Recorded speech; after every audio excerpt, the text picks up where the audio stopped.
अब अगर आप रेस्टोरेंट में खाना खाने जाएं या बाहर से खाना ऑर्डर करें तो हो सकता है अब आपको पहले के मुकाबले अपनी जेब ज़्यादा ढीली करनी पड़े, क्योंकि कुछ ज़रूरी चीज़ों की कीमतों में आए उछाल ने रेस्टोरेंट और होटल मालिकों की चिंता को बढ़ा दिया है। चीनी, कोकोआ, पाम ऑयल, जिनका इस्तेमाल कई चीज़ों में होता है, इन सब के दामों में बढ़ोतरी हुई है, जिसका असर सीधे बाहर खाने के बिल पर पड़ेगा। तो आपको बता दें कि किस तरह के बदलाव जो हैं वो आने वाले हैं। रेस्टोरेंट और होटल में खाना जो है वो अब महंगा हो जाएगा। 5 से 8% तक बाहर खाना या बाहर से खाना ऑर्डर करना आपको महंगा पड़ सकता है अब तक जो आप ऑर्डर कर रहे थे या बाहर खा रहे थे उसके तुलना में। पिछली तिमाही में खाने की जो चीज़ें हैं उनके दाम बढ़े हैं। चॉकलेट के दाम जो हैं वो भी बढ़ने के आसार अब लगाए जा रहे हैं। दरअसल कोकोआ और कॉफ़ी के जो दाम हैं वो रिकॉर्ड स्तर पर इस वक्त चल रहे हैं। अब तक के सबसे ऊंचे स्तर पर इनके दाम चल रहे हैं। कोकोआ ने सारे रिकॉर्ड तोड़ दिए हैं। $10,000 प्रति टन इसका भाव जो है इस वक्त चल रहा है।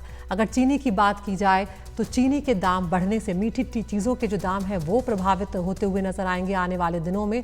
इसके अलावा पाम ऑयल, जिसका इस्तेमाल बहुत ज़्यादा चीज़ों में होता है, उसकी कीमतें भी साल दर साल 10% के करीब बढ़ गई हैं।